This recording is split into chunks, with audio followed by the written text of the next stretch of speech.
What's up, WrestleScope Nation? And before you even think about clicking away, I need you to hear this, because what I'm about to tell you is going to absolutely blow your mind. And frankly, it's going to make you furious about what's happening behind the curtain in professional wrestling right now. The Rock is finally making his return, but not in the way WWE promised you. Chris Jericho just refused what could have been the biggest comeback in wrestling history. And I've got the leaked details about Paige's Royal Rumble involvement that WWE is desperately trying to keep quiet. And if that wasn't enough, an AEW star just made a move that's going to change everything. I'm telling you right now, by the end of this video, you're going to be so fired up that you'll be running to the comment section. So buckle up, because we're about to expose some serious business that the wrestling world doesn't want you to know about. Let's start with the elephant in the room, the great one, the people's champion, the Brahma Bull himself, Dwayne "The Rock" Johnson.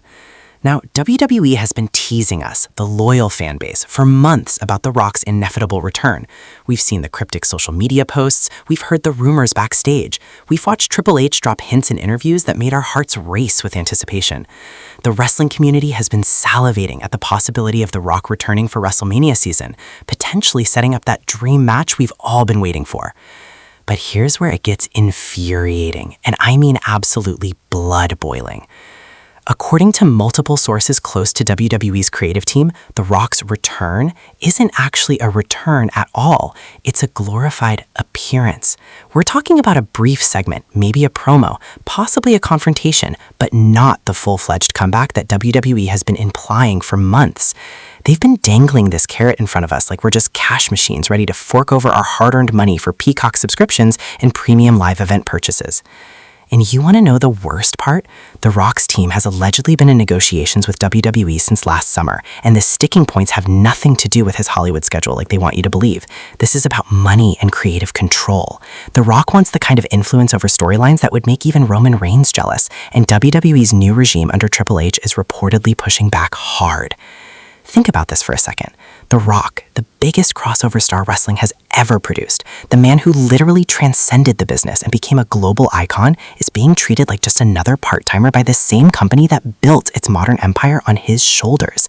The same company that made billions off his likeness, his catchphrases, his merchandise. My sources tell me that The Rock's team wanted a 6-month program leading into WrestleMania with multiple appearances on SmackDown, potentially involvement in the Royal Rumble, and a marquee match at the grandest stage of them all. But what did WWE offer? A one-off appearance, maybe 2 if they're feeling generous, with zero guarantees about a WrestleMania match. And here's where it gets even more controversial. There are whispers, and these are loud whispers coming from multiple independent sources, that WWE is prioritizing Cody Rhodes' storyline over bringing back The Rock in a meaningful way. Now, I love Cody as much as the next wrestling fan, I really do. The American Nightmare has earned his spot at the top. But are you seriously telling me that WWE is going to waste The Rock's limited availability on a cameo when they could be creating magic? The Rock's Hollywood commitments mean he has maybe 2 possible windows this year where he could work a wrestling program, and WWE is squandering it. They're treating him like he's just another legend who'll show up, get his nostalgia pop, and disappear. This is The Rock we're talking about, the final boss, the most electrifying man in sports entertainment. But wait, it gets worse. Industry insiders are suggesting that part of the holdup is WWE's reluctance to pay The Rock what he's actually worth in today's market. They're offering him a deal that might have been great in 2013, but in 2026, when The Rock can command 8-figure paydays for a single movie, WWE is lowballing him like he's a developmental talent. This is the same company that just signed a multi-billion-dollar deal with Netflix, the same company that's posting record profits quarter after quarter, and they're nickel and diming The Rock? Let me put this in perspective for you. The Rock's return, done right, could generate hundreds of millions in revenue through pay-per-view buys, merchandise sales, increased subscriptions, and mainstream media attention. But WWE is treating this like a budget negotiation for catering. And you know what the really insulting part is? WWE is apparently willing to break the bank for other part-timers and outside celebrities. But when it comes to the man who literally changed the game, who made wrestling cool in the mainstream again, they're playing hardball. So when you see The Rock show up for that brief appearance, when you hear Michael Cole lose his mind on commentary about the electricity in the arena, when you watch Triple H shake his hand and everyone celebrates this historic moment, remember that we could have had so much more. We could have had a proper program, a proper build, a proper match.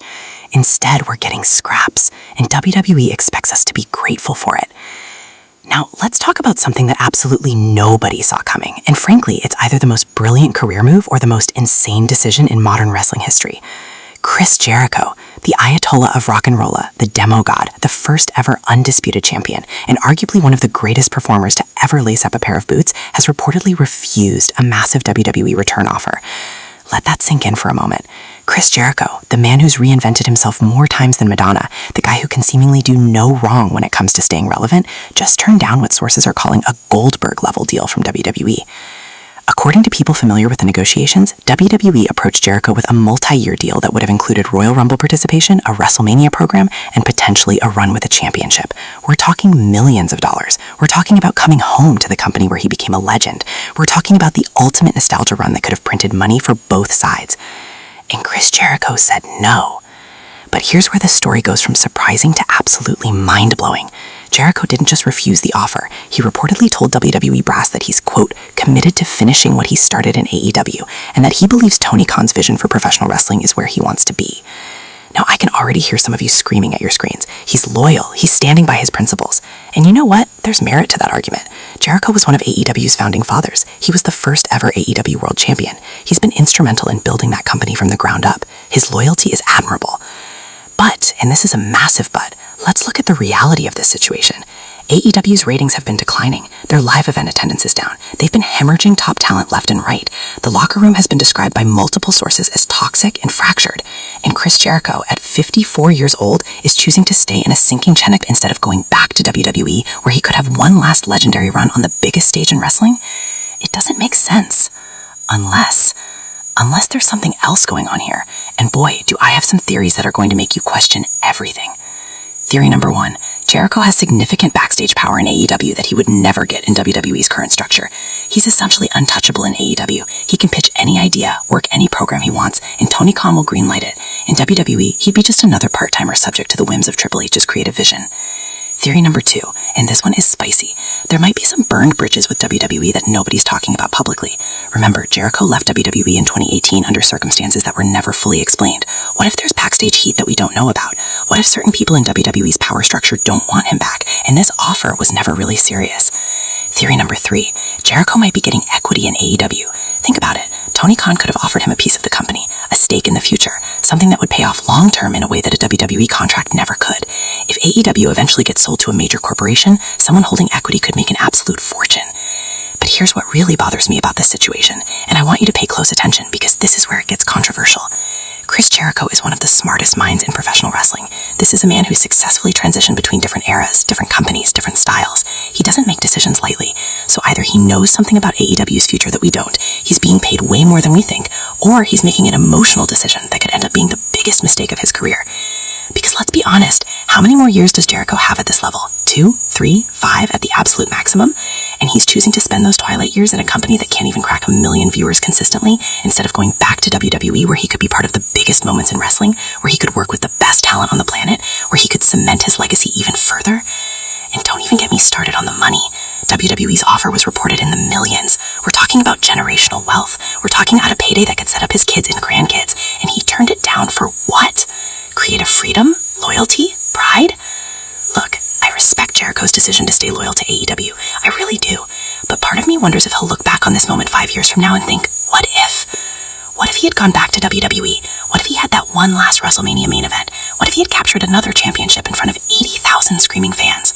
What if he had cemented his legacy as the greatest of all time by proving he could still do it at the highest level? Instead, he's going to keep working in front of 5,000 people in half-empty arenas, doing innovative and creative things that nobody's watching. It's like being the best chef in a restaurant that nobody knows exists. And here's the kicker.